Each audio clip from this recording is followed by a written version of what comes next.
Suuhügienist aitab ennetada igemehaiguste ja hambaaukude teket. Üheks tema töö osaks on hammaste sügav puhastus.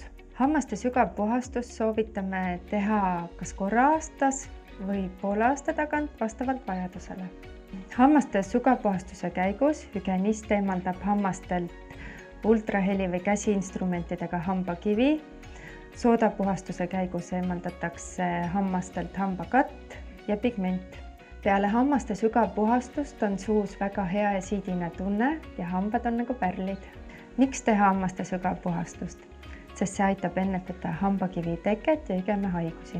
Hammaste sügavpuhastust on soovitatav teha koos oma kaaslasega samal ajavahemikul, et vältida pisikute levikut. Soovitame uue puhastuse aja leppida kokku kohe peale visiiti, sest ooteajad on väga pikad. Kuidas hoida hambaid peale sügavpuhastust?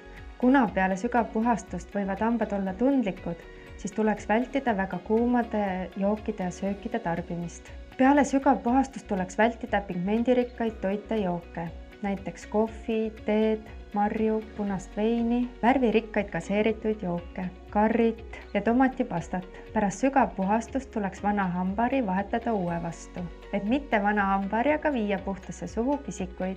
Peale sügavpuhastust hambad võivad olla tundlikumad ja igemed veritseda.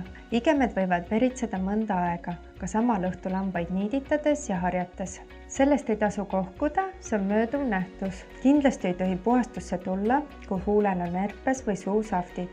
Siis tuleks kokku leppida uus protseduuri aeg.